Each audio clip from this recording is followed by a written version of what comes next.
سے تمہاری جیسی نکمی لڑکی میں نے سارے زمانے میں نہیں دیکھی. میں سوچتی ہوں آخر بنے گا کیا تمہارا؟ کچھ نہیں، اور مجھے پرواہ بھی نہیں. پی ٹی وی ڈرامہ انکہی کے بعد حسینہ معین کی ایک نئی پیشکش تنہائیاں کے نام سے ڈرامہ سیریل شروع کی گئی، جو 1985 کے آخری ایام میں نشر کی گئی.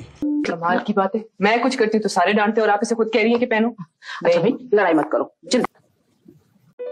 اس ڈرامے نے بھی بے حد مقبولیت حاصل کر کے کئی ریکارڈ توڑے اور کئی بنائے.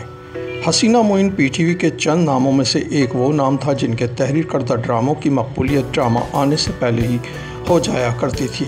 یہ ڈرامہ بھی ان کے دیگر ڈراموں کی طرح کامیاب رہا اور اس نے بھی حسب معمول کامیابی سمیٹی. اس ڈرامے کو شہزاد خلیل نے ڈائریکٹ کیا. شہزاد خلیل جو بدر خلیل کے شوہر بھی ہیں، انہوں نے کئی ڈرامے ڈائریکٹ کیے، جن میں تیسرا کنارہ بطور ڈائریکٹر 1980 ان کا پہلا ڈرامہ تھا. بعد ازاں بی جمالو، تنہائیاں، اڑتا آسمان، دستک و دیگر کئی ڈرامے ڈائریکٹ کیے، جن کی تعداد 10 بنتی ہے.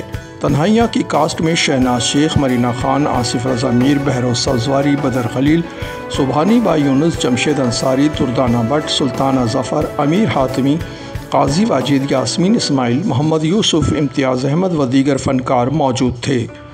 ڈرامے کی کہانی دو بہنوں کے گرد گھومتی ہے جو اپنی خالہ سے ملنے کراچی آتی ہیں. وہیں انہیں پتہ چلتا ہے کہ ان کے والدین کار ایکسیڈنٹ میں جاں بحق ہو گئے ہیں. اس طرح وہ اپنی خالہ کے گھر رہنے لگتی ہیں. دونوں بہنوں کی آپسی محبت اور حساسیت کو لے کر ڈرامہ آگے بڑھتا ہے. کئی کردار مزید جڑتے چلے جاتے ہیں اور اس طرح یہ ڈرامہ کئی رشتوں کی اہمیت کو اجاگر کرتا دکھائی دیتا ہے. ڈرامے میں جہاں کئی سنجیدہ پہلو اجاگر کیے گئے، وہیں مزاح کے پہلو بھی دکھائے گئے. ہلکا پھلکا تفریحی فیملی ڈرامہ تھا جو بے حد پسند کیا گیا. شہناز شیخ جو انکہی کے بعد عوام میں مقبولیت حاصل کر چکی تھیں، شہناز شیخ جنہوں نے اس ڈرامے میں زارا کا کردار ادا کیا، ان سے سب واقف ہیں. انہوں نے 1980 میں اپنے کیریئر کا آغاز شعیب ہاشمی کے ایک ڈرامے بلیلہ سے کیا تھا. 1982 میں بہترین اداکارہ کا نگار ایوارڈ دیا گیا اور پھر اچانک 1990 کو انہوں نے شوبز کی دنیا کو خیر بات کہہ دیا. دوسرا مرکزی کردار مرینا خان نے سنیا کے کردار میں خوب داد سمیٹی. وہ تنہائیاں میں زارا کی چھوٹی بہن کے کردار میں نظر آئیں. مرینا جنہوں نے 1982 میں اپنے فنی سفر کا آغاز ڈرامہ راشد مناز شہید سے کیا تھا، اس ڈرامے میں انہوں نے فرح کا کردار ادا کیا تھا. ڈرامہ تنہائیاں ان کا دوسرا ڈرامہ کہلایا.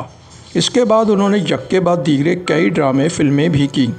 ٹیلی فلم فرار 1996 میں اداکاری کر کے اپنے فن کا لوہا منوایا. تنہائیاں کے ہیرو زین کا رول ادا کرنے والے آصف رضا میر سے سب واقف ہیں. ان کا ایک فلمی بیک گراؤنڈ ہے. ان کے والد نے پہلی فلم 1948 تیری یاد بنائی. آصف رضا میر نے آغاز تو فلموں سے کیا تھا، مگر ان کی شہرت کا کریڈٹ ڈرامہ تنہائیاں کو دیا جاتا ہے. اسی طرح اگر بدر خلیل کی بات کی جائے تو وہ بھی کسی تعارف کی محتاج نہیں. ڈرامہ ڈائریکٹر شہزاد خلیل کی بیوی کی حیثیت کے علاوہ ان کی اپنی بھی ایک شناخت تھی. 1969 میں انہوں نے ٹی وی پر بچوں کے پروگرام سے بطور اینکر شروعات کی، جبکہ 1969 میں پہلی بار بی جمالو ڈرامے میں بھی وہ جلوہ گر ہوئیں. بعد ازاں کراچی میں کچھ ڈرامے کیے اور ان کا تنہائیاں ڈرامہ 5واں ڈرامہ کہلایا. بدر خلیل متعدد ڈراموں میں حصہ لے چکی ہیں اور پورا ملک ان کی اداکاری کو سراہتا ہے. اگر بات ہو ڈرامہ تنہائیاں کی اور قباچہ کا ذکر نہ ہو تو یہ ناممکن سی بات ہے.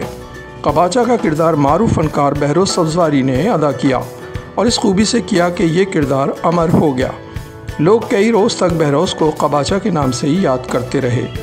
یہ کردار ڈرامے کا اہم جزو تھا اور کئی لوگ تو اس ڈرامے کو صرف قباچہ کے لیے بھی دیکھتے رہے.